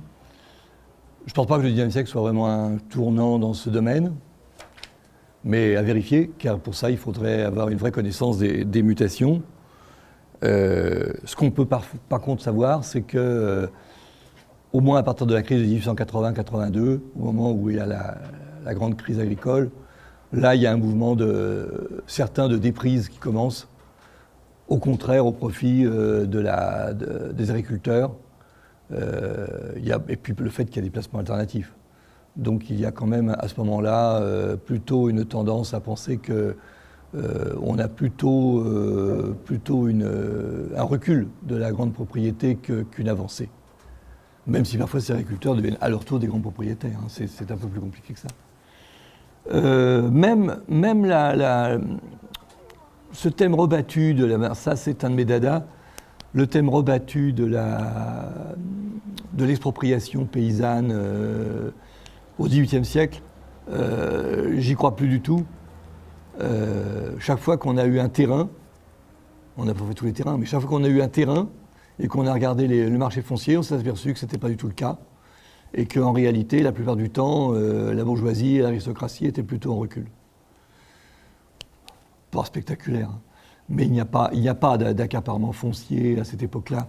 S'il y en a eu un, c'est au XVIe, XVIIe siècle. Surtout au XVIIe siècle, au moment où il y a la grande crise, certainement. Peut-être à ce moment-là, on a beaucoup d'études qui, au contraire, valorisent l'accaparement du sol par les puissants. C'est toutes ces thèses que j'ai eues dans ma jeunesse, qui étaient XVIIe siècle. Mais on avait c'est le XVIIIe. Et quand on regarde le XVIIIe, le XVIIIe, c'est pas le XVIIe. Voilà. Donc, et le XIXe, c'est certainement pas le XVIIIe non plus. Et je pense que le mouvement s'est arrêté au XVIIIe siècle, à un moment donné, pour des tas de raisons. Peut-être d'abord une paysannerie un peu moins pauvre, et peut-être aussi l'apparition de placements alternatifs pour les rentiers du sol, qui trouvent qu'il y a peut-être des choses plus intéressantes que la terre à investir, même si la terre garde évidemment son prestige, sa consécration sociale, etc. Je pense que là, il y a des facteurs qui ne sont pas économiques, mais économiquement, la terre n'est pas vraiment au cœur des préoccupations financières des possédants. Alors l'enregistrement, je passe à l'enregistrement. Oui, c'est vrai, j'ai passé très vite sur ces procédures. C'est une question un peu biaisée, puisque Juan sait parfaitement que l'enregistrement est ma source préférée. L'enregistrement était très difficile à mettre en forme parce que personne n'en voulait. Il faut quand même dire ce qui est, personne n'en voulait. Les gens n'avaient pas envie qu'on sache ce qu'ils achetaient ou ce qu'ils avaient. C'était le secret des familles et ça a été très compliqué. Bon, donc on peut se dire que l'enregistrement a marqué un progrès d'une certaine façon, ça a été formalisé, institutionnalisé, étatisé. Mais ça ne veut pas dire qu'il n'existait rien avant. On a des terriers. Normalement, dans une seigneurie bien tenue, quand le seigneur fait son boulot, il y a des terriers, et ces terriers sont faits par des gens, surtout au XVIIIe, très compétents, et qui relèvent systématiquement les parcelles. On peut d'ailleurs se poser quelques questions, parce que là, ce n'est pas vérifié, mais un jour, un étudiant tardif a étudié le terrier d'une commune de la région parisienne et le rôle d'impôt. Et que croyez-vous qu'il en sortit? Sur le rôle d'impôt, il manquait le quart de la seigneurie. Donc le document qui était le plus vrai était plutôt le terrier que le rôle d'impôt. Donc on n'a qu'un cas, mais c'est que ça laisse quand même des lueurs sur le degré de fraude fiscale auquel les Français sont accoutumés, et le fait qu'il y avait une sous-déclaration massive des parcelles, alors qu'au contraire, au terrier, d'abord on avait intérêt, parce qu'on était beaucoup mieux garantis. Et puis, alors là j'en viens à la question suivante, et puis ça ne prêtait pas à conséquence, parce que dans ces zones-là, le pauvre seigneur, le pauvre seigneur, n'exagérons rien non plus, hein, il ne touche pas grand-chose, hein. Le sens est tombé quasiment à rien. Dès le XVIe siècle, il dégringole. Les corvées, ça n'existe plus depuis longtemps. Je parle pour la région parisienne. En fait, qu'est-ce qui rapporte au seigneur? C'est ce qui a été montré pour certaines régions, c'est les droits de mutation et les banalités. Et les banalités, on peut discuter parce que un four, un moulin, faut l'entretenir. Ça coûte cher. Et donc, il y a même des seigneurs qui préfèrent renoncer parce que ça leur coûte trop cher par rapport à ce qu'ils ont comme retour. Donc, en fait, la chose vraiment intéressante, c'est le droit de mutation. Donc, si vous ne faites pas de mutation, vous ne payez rien au seigneur. C'est aussi simple que ça. Hein. Il y a des seigneuries plus lourdes les unes que les autres, c'est exact. Mais on a probablement un peu appuyé dans le cas d'une historiographie qui était très marxiste, le fait que la ponction féodale était écrasante. Elle existe, hein. Elle existe. Les prélèvements à nature non plus? Alors quand il y a du champard, mais c'est relativement rare. Il y a des agrières aussi, mais évidemment, ça arrive. Mais les agrières sont d'ailleurs pas forcément féodales. Donc en fait, c'est pas lié à la féodalité fondamentalement, c'est le fait à l'allocation de la terre. Et donc on a effectivement des prélèvements en nature, mais enfin, région parisienne, il n'y en a pratiquement pas. C'est pratiquement inconnu. Mais il y a des régions effectivement où ça se rencontre. Et là, ça peut être un peu plus lourd, oui. Ça, c'est vrai. Là, oui.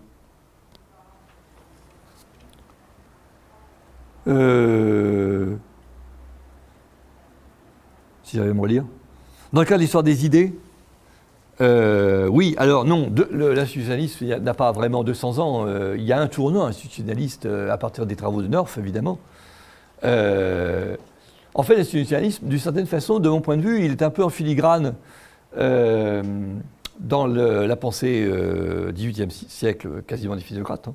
Il suffit d'améliorer le système de propriété et ça ira pour mieux, ça ira beaucoup mieux. On admire tellement l'Angleterre à ce moment-là, mais ça n'épuise pas la question. Et puis il y a le marxisme, bien sûr, qui lui aussi met au premier plan les mutations sociales qui peuvent survenir, les politiques qui peuvent survenir par les luttes sociales. Mais dans les années 1970-80, dont j'ai été baigné dans ma jeunesse, c'était pas de ces explications-là qu'on avançait le plus. Il y a eu le petit âge glaciaire qui a fait fortune avec le roi Ladurie. On a eu une période froide jusqu'en 1730. Alors évidemment, on avait des mauvaises récoltes, ça allait très mal. Et puis le climat se réchauffe, alors ça va beaucoup mieux. Le problème, c'est qu'il n'y a pas de vraie coïncidence entre les deux. Mais bon, en gros, ça colle, quoi. Il y a eu le versant technologique. On a fait des innovations, il y a le pré artificiel, il y a tout ça. Ça a créé les conditions du progrès. À partir du moment où je mets de la luzerne, ça y est, je suis sauvé. Tout est gagné, tout est bon. Et puis alors, il y a plus récent, et presque concomitant je les ai un peu éliminés, mais j'ai eu tort. Hein. Explication quand même assez rude, comme Gregory Clark, qui a été très très critiqué. C'est simple. Hein. L'Europe est divisée en deux. Il y a le nord et le sud. Et au nord, ils sont génétiquement performants, intelligents, et au sud, ils sont pas performants, paresseux, et on n'y peut rien, quoi. C'est dans la nature des hommes. Et donc, ça a été très... ça a quand même eu un poste très important à Clark, mais ça n'a pas été très apprécié, notamment par les États du Sud, je ne sais pas pourquoi. Alors, j'ai eu une variante récemment qui était pas mal. Non, Clark exagère, c'est pas exactement comme ça que ça se passe. Mais alors, c'est autre chose. Au nord, on est mieux nourri, et au sud, on mange moins bien.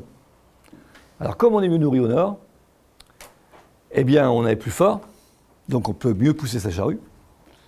Et en plus, la meilleure nourriture, ça vous développe les capacités cognitives, vous êtes plus intelligent, et donc vous allez pouvoir innover. Moi, j'ai toujours le modèle du grand forêt bête, alors ça m'a toujours un peu laissé perplexe, mais enfin bon, c'est une espèce de variante des explications qui sont, à mon avis, extrêmement dangereuses et extrêmement pernicieuses. Donc c'est pour ça que j'en ai pas... On n'a même pas jugé utile de les pourfendre. L'institutionnalisme nous paraissait plus intéressant, parce qu'il nous semblait que ça posait un vrai problème, et quelque chose qu'il fallait vraiment aborder au fond, parce qu'on ne pouvait pas l'écarter comme ça, en disant non, c'est pas bon, c'est idiot. Les intrants, oui, la mondialisation, mais cette mondialisation, elle porte plutôt sur des produits coloniaux, et sur une circulation de produits industriels. Pas beaucoup. Qu'est-ce qui manque? Il manque quand même beaucoup de choses sur... les engrais artificiels n'existent pas. Hein. Et donc, je ne suis pas sûr que cette mondialisation ait eu un impact sur l'agriculture elle-même. Si j'ai bien compris le sens de la question. Ça ne vient qu'au 19e, à mon avis. On reste quand même encore au 18e sur des procédés qui sont très locaux. Les péages n'ont pas disparu. Hein. Il y a encore des péages. En Angleterre, c'est un peu plus tôt, mais les péages perdurent longtemps, jusqu'à la Révolution. La circulation n'est pas si fluide que ça. Mais indépendamment de ça, les coûts de transport sont tels qu'on ne peut faire circuler que des produits qui ont quand même une valeur marchande suffisante à unité de poids. Donc ça circule pas si bien que ça. Tant qu'on n'a pas de chemin de fer. Ça reste quand même une circulation modeste. Alors évidemment, il y a des zones côtières qui sont un peu privilégiées. Oui, mais ça reste quand même modeste. Je ne pense pas qu'on puisse lier à la marge peut-être, mais fondamentalement les progrès agricoles à la circulation. Je ne crois pas que ça puisse fonctionner ainsi, même si encore une fois il y a certainement des cas qu'on pourra trouver, et notamment dans les zones de circulation intense, c'est-à-dire sur les côtes, comme ça.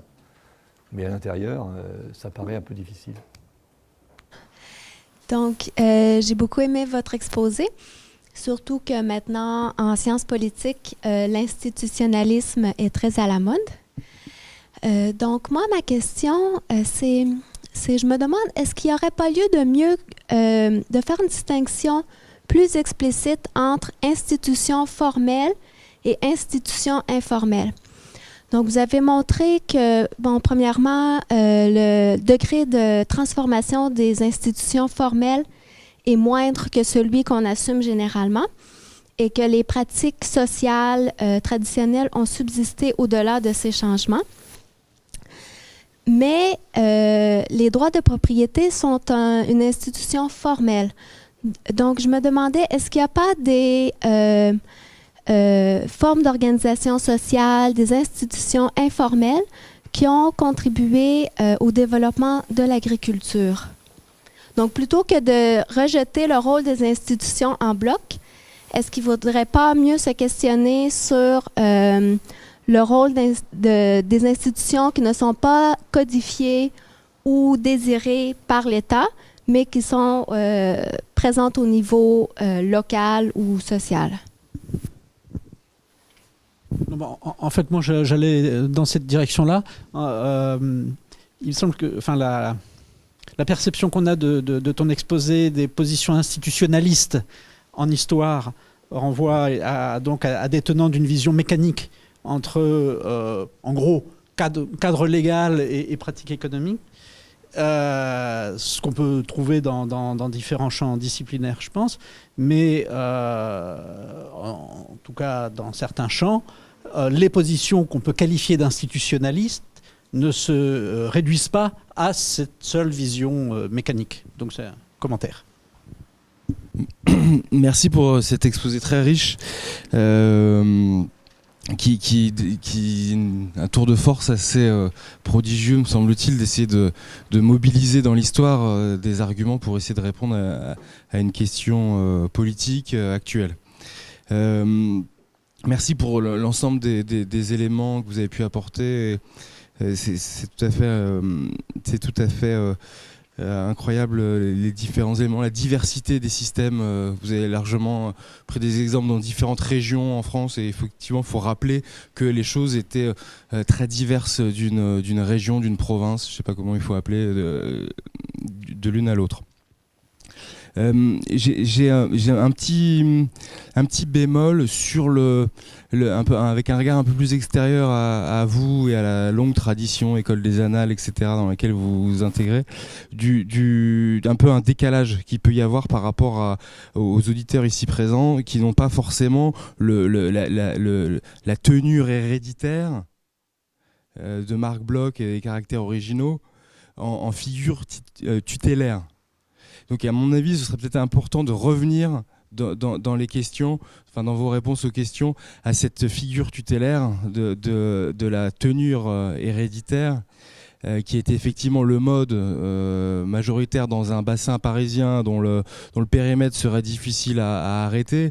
Mais voilà, vous avez apporté des éléments sur la Bretagne. Voilà, la situation économique et les rapports de force étaient tout autres en Bretagne. Il y a beaucoup de choses qui ont permis d'expliquer le retard de développement qui avait eu lieu dans d'autres régions que dans ce bassin parisien où effectivement le tenancier était propriétaire. mais attention à certains glissements sémantiques. Quand vous avez parlé des propriétaires irlandais en faisant l'amalgame avec leur situation de tenancier, les choses étaient beaucoup plus complexes pour eux, dans la mesure où, vous l'avez rappelé, autant dans le bassin parisien, les rentes étaient contrôlées, les rentes avaient été figées en quelque sorte. Malgré la réaction seigneuriale, pour reprendre là encore l'expression de Marc Bloch, au XVIe, XVIIe siècle, qui a cherché à saper cet archétype de la tenure perpétuelle. En Irlande, en Angleterre, il n'y avait pas.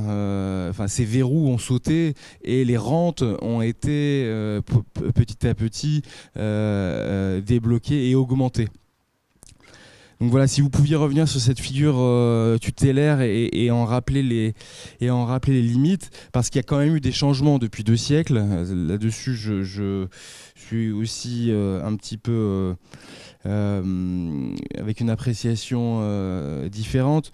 Donc effectivement, le parallèle est juste par rapport au droit, par rapport à l'impôt foncier. Je suis d'accord sur cette partie-là. Mais en France, il y a aujourd'hui 70% des terres qui sont cultivés par des agriculteurs qui n'en sont pas propriétaires. Donc on a toujours la trilogie. Voilà. Donc sur la question de la rente, effectivement, j'ajouterai à la question précédente qui vous a été posée précédemment. Les économistes redécouvrent la rente. Il est bon, me semble-t-il, de considérer, notamment en histoire de la pensée économique, mais pas seulement économique, ce qui a pu être dit sur la rente foncière. Je vous invite à lire ou à relire, à lire pour les jeunes doctorants ici, Guigou et son livre de 82 sur la rente foncière, qui est assez, qui est un condensé de 3 ou 4 siècles d'histoire de la pensée économique là-dessus. C'est fabuleux pour comprendre les questions foncières. Et donc effectivement, je suis d'accord aussi avec vous sur le fait qu'il y a aussi pas mal de choses à aller chercher dans le 19e et le 20e siècle pour illustrer et pour aller chercher des arguments contre cette thèse institutionnelle avec laquelle on nous bassine un petit peu. Voilà, on peut aussi dire qu'en Angleterre, on a taxé les héritages de foncier à tel point qu'on a conduit une réforme agraire par le marché, sans le dire, au début du XXe siècle, où le taux de terre en faire valoir direct est passé de 10 à 50% en l'espace de 40 ans. On a taxé les héritages de foncier dans les années 30, 1930, à hauteur de 50 à 60%. Et on a accompagné les agriculteurs de l'autre côté avec des systèmes de financement et de crédit agricole pour leur permettre de racheter ces terres. Il y a eu une évolution énorme en une quarantaine d'années. Ou d'autres exemples aussi sur le fameux retard français. Quand on relit Duby, le retard français du début du XXe siècle en termes agricoles, qu'on explique aussi par la fragmentation due à l'héritage égalitaire et donc aux excès du droit de propriété individuel. Et puis peut-être de manière plus anecdotique, un dernier point sur votre réponse sur les accaparements. Est-ce que les biens de l'Église, le sort des biens de l'Église au sortir de la Révolution française peuvent pas être classés dans un type d'accaparement?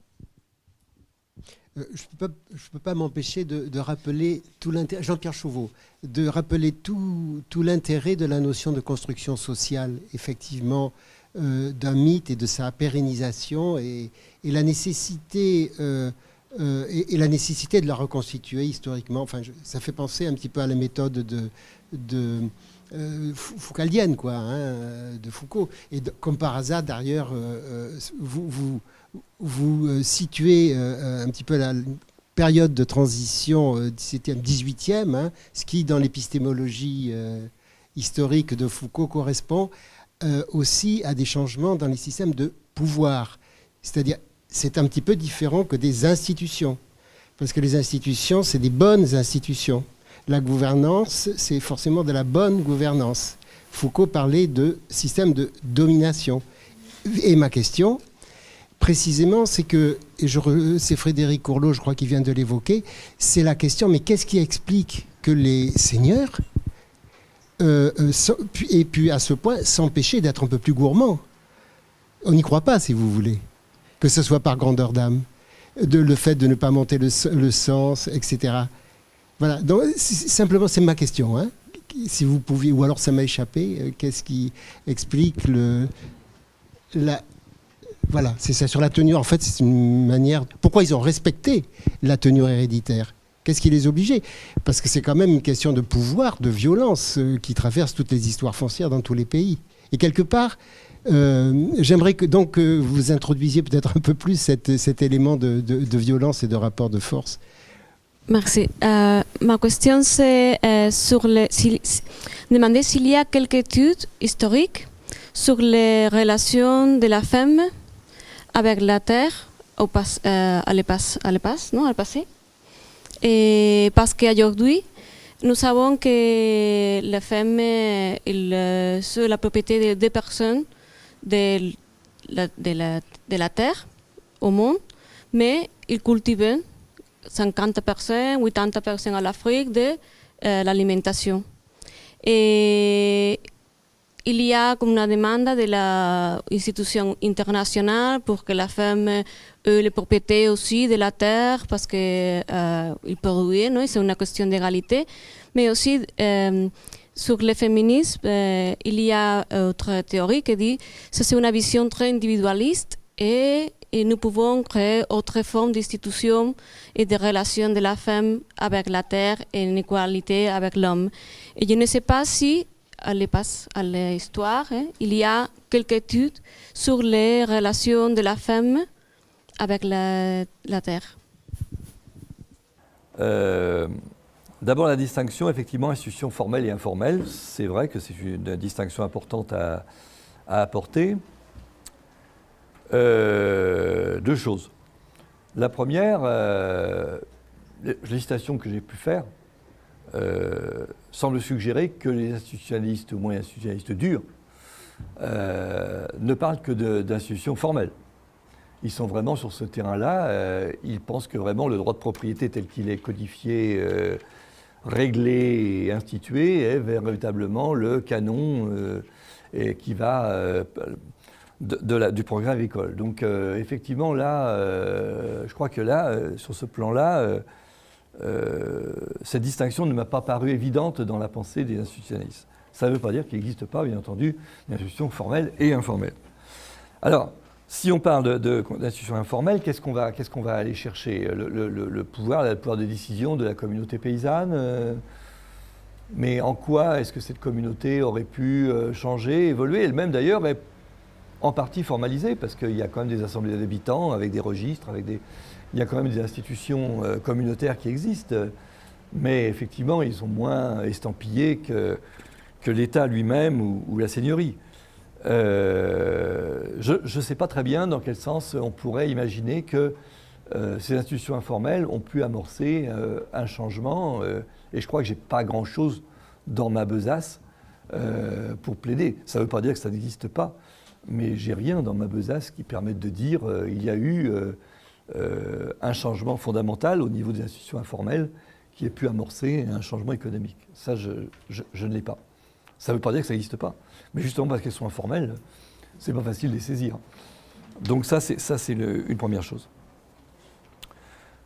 Ensuite, oui, alors évidemment, je reconnais que j'étais très parisano-centriste et qu'on a d'autres modèles peut-être un peu différents quand on va dans certaines zones de seigneurie un peu plus dures, Massif central ou Bretagne par exemple, où on sait que les rapports sont un peu différents. La tenure, elle est quand même, dans presque toutes les coutumes, elle est pratiquement devenue héréditaire. Avec des variantes, avec des contraintes de résidence, enfin des tas de trucs qui existent dans les différentes coutumes, mais dans l'ensemble, on est bien quand même sur ce modèle-là. Alors après, la transmission est plus ou moins facile, elle est plus ou moins contrôlée par le seigneur et la position du tenancier est plus ou moins précaire. Mais dans l'ensemble, on a quand même l'affaire à des gens qui ne sont pas, qui ne vont pas aller n'importe où, n'importe comment, être expulsés n'importe comment par le seigneur. Il y a quand même des contraintes qui sont notamment au niveau des coutumes, qui offrent un certain nombre de garanties qui permettent de protéger les droits des tenanciers. Alors, on revient sur alors, la Bretagne.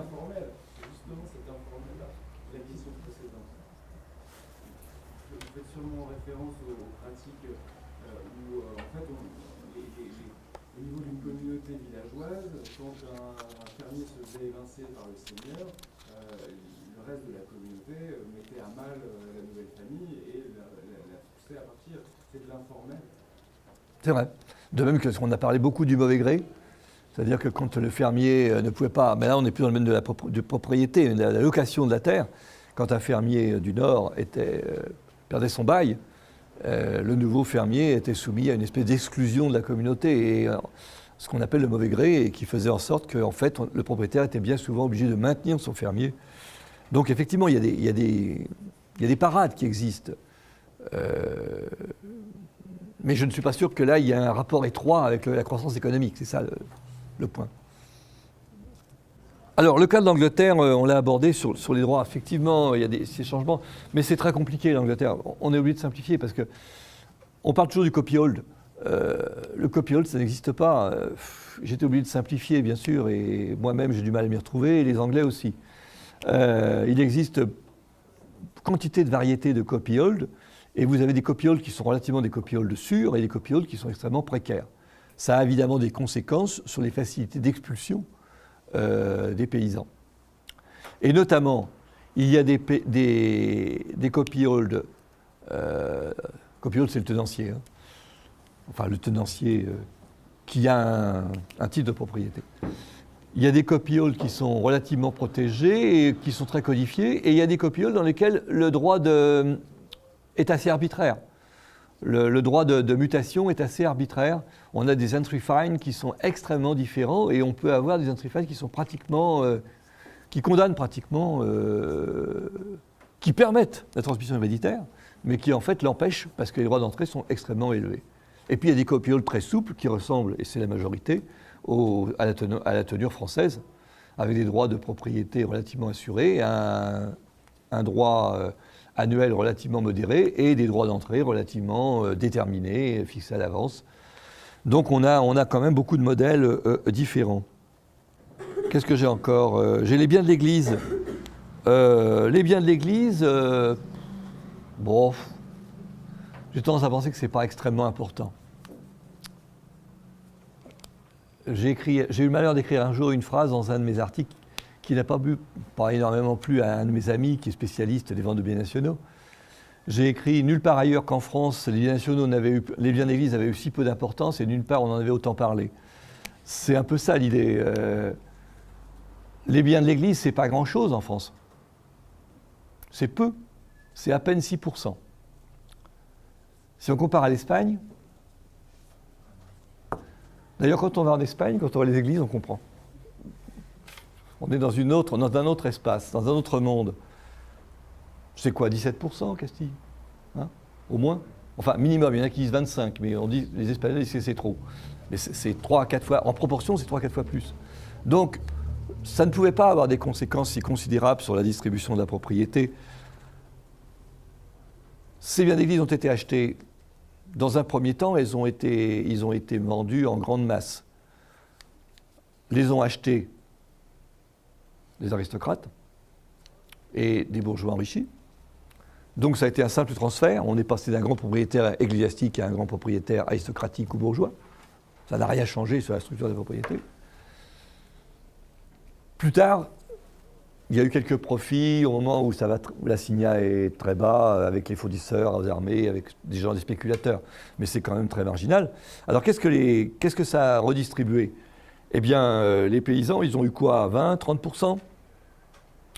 20-30% de 6. Ça fait 1 à 2%. Donc, d'accord, il y a 1 ou 2% de la terre qui a été redistribuée au profit de ceux qui la cultivaient. On ne va peut-être pas en faire tout un fromage. 1%, c'est, d'après ce que j'ai calculé, c'est la vitesse de rotation du marché foncier ordinaire. Donc ça a donné 1 à 2 ans de circulation du foncier. l'impact des binationaux a été considérable sur le plan psychologique. Parce que ça a amené des tas de pays, notamment l'Espagne, à se poser déjà la question un peu avant. Mais bon, à elle-même adopté ce modèle, sauf que les biens n'ont pas été mis aux enchères de la même façon. Et là, il y a eu psychologiquement et politiquement des effets importants. Je ne sais pas pourquoi je parle si longtemps des binationaux d'ailleurs, parce que c'était juste une incise dans l'intervention qui a été faite. Alors, il y a une question, pourquoi les seigneurs n'ont pas été plus gourmands? Ça, c'est une intervention de pouce au crime. Ils n'ont pas été plus gourmands parce qu'ils ne pouvaient pas. Ils ne pouvaient pas à deux moments différents. Au XVIe, XVIIe siècle, parce que la paysannerie, elle est au plus bas niveau, elle est vraiment, c'est un siècle extrêmement dur, donc on ne peut pas prélever davantage. Ou alors, on va les réduire à la misère, et ce n'est pas forcément l'intérêt du seigneur. Si la terre est plus cultivée, ça ne va pas être forcément très bon. Au XVIIIe siècle, parce qu'il y a des coutumes quand même qui protègent, et ces coutumes, on les respecte. Ces coutumes ont été écrites, négociées au XVIe siècle, rédigées, et on s'y réfère, et elles constituent une loi qui effectivement empêche le seigneur d'être totalement arbitraire dans le choix des droits qu'il veut percevoir. Alors la réaction féodale du XVIIIe siècle, c'est rien d'autre que, c'est pas une réaction, c'est simplement des seigneurs qui sont meilleurs gestionnaires. C'est-à-dire du XVIIe siècle, on n'y arrive plus. Là, je viens de travailler sur le niveau de vie des paysans en Brie au XVIIe, XVIIIe siècle. Et on regarde ce qu'ils ont dans leur intérieur comme bien de consommation. XVIIe siècle, c'est très simple. Hein. Rien. Ils n'ont rien de plus d'un bout du siècle à l'autre. Ils en sont au même niveau. Ils n'ont rien de plus, pas un objet en plus, rien. Et puis à partir de 1710-20, on voit alors l'accumulation qui se fait des biens dans les intérieurs paysans. Il y a une nouvelle prospérité qui se crée, donc des gens qui sont beaucoup plus susceptibles de payer, et les seigneurs qui sont beaucoup plus gestionnaires. Il y a aussi des techniques d'arpentage, etc., qui se mettent en place. Et donc on va essayer de remettre la seigneurie en route, quoi. Seulement les gens qui ont eu l'habitude de ne pas payer, ou de payer moins, évidemment, ils le prennent comme quelque chose d'intolérable. Depuis un siècle, on ne leur demande pas grand-chose, et d'un seul coup, on leur dit « mais vous savez que vous devez payer tant, et que nous allons cadastrer vos terres, et nous allons recalculer vos censes, et nous allons remettre les choses à plat ». Évidemment, ça ne plaît pas. C'est comme si, par exemple, aujourd'hui, en France, on faisait une réforme fiscale, par exemple. Donc, les seigneurs n'étaient pas plus gourmands parce qu'ils ne pouvaient pas faire autrement. Je pense que c'est ça la raison. Ce n'est pas qu'ils étaient forcément par bonté d'âme. Hein. Et même quand les seigneurs bordelais disent « on veut réduire les droits de mutation », ce n'est pas pour dire les pauvres gens, ils payent trop. Hein. C'est pour dire si je réduis les droits de mutation, il va rentrer plus d'argent dans mes coffres. Hein. C'est totalement intéressé. Est-ce que ce n'est pas propre à une région? Il faudrait d'autres études. Maintenant, Toulousain, ça ressemble un peu. Mais je n'ai que le sud-ouest qui vaille. Alors, les femmes. Les femmes, ça n'a pas été forcément un objet privilégié dans les études des historiens, mais ce qu'on sait des femmes, c'est que leur situation est quand même très compliquée, parce qu'en réalité, c'est l'homme qui agit. Et même lorsqu'une femme... Alors, il y a différents modèles, mais elles ne deviennent pas toujours déjà à égalité vis-à-vis de l'héritage. Généralement, au Sud, elles sont presque exclues, puisque c'est l'aîné qui l'emporte des garçons, si possible, et elles n'héritent que s'il n'y a pas de garçons. Bassin parisien, égalité à peu près totale, mais il faudra aller voir. Normandie, c'est plus simple. Hein. Tous les garçons, mais uniquement les garçons. Donc, déjà sur le plan de la propriété, les femmes ne sont pas dans une situation extrêmement brillante.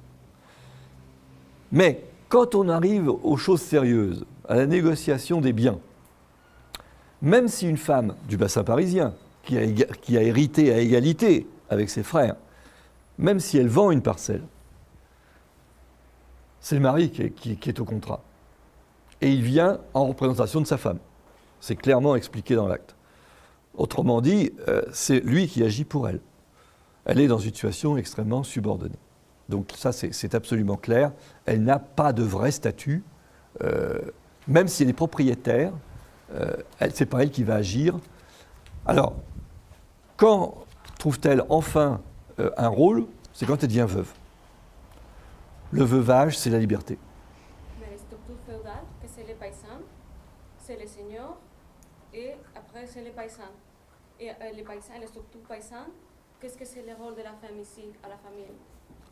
Le rôle de la femme dans la famille, tant qu'elle n'est pas veuve, il est maigre. Ou alors si elle n'est pas mariée, mais c'est pas forcément très... En général, c'est pas une situation très enviable. Mais fondamentalement, c'est avec le veuvage qu'elle devienne véritablement acteur. Et là, effectivement, on voit des veuves à tous les niveaux de la société, qui gèrent des propriétés, qui vendent, qui achètent, qui spéculent, qui négocient. Là, quand elles sont veuves, elles peuvent avoir vraiment les possibilités, jusqu'à ce que le fils soit majeur, effectivement. Là, les choses peuvent se compliquer un petit peu. Alors, dernière chose, il y a quand même un virage qui se produit au XVIIIe siècle. Au XVIIIe siècle, il y a un grand virage qui se produit, à notre avis, mais nous en discutons parce que nous ne sommes pas tous d'accord. Dans les contrats de mariage, les femmes sont très mal protégées. Elles obtiennent que des usufruits extrêmement faibles, sauf au sud où elles sont dotées, elles gardent leur dot, ou ce qu'il en reste. Mais en régime égalitaire, en régime de communauté légale, les femmes sont très mal protégées. Sauf qu'au XVIIIe siècle, on s'aperçoit qu'il y a un changement qui se fait progressivement dans les contrats et que les maris, pas tous les maris, mais beaucoup de maris, jouent à fond sur toutes les clauses qui peuvent protéger la femme, parce qu'ils savent bien que c'est eux qui vont mourir les premiers, hein, en bonne logique. Donc, ils font vraiment un gros effort, si je puis dire, pour protéger la veuve après leur disparition. Donc, il y a tout. Donation mutuelle, totale, précipute, tout y est. Toutes les clauses possibles tombent en avalanche dans les contrats pour assurer à la veuve un sort un peu plus enviable que celui qu'elle avait avant le XVIIIe siècle. Mais c'est le seul changement que je vois dans la condition de la femme jusqu'au XIXe siècle.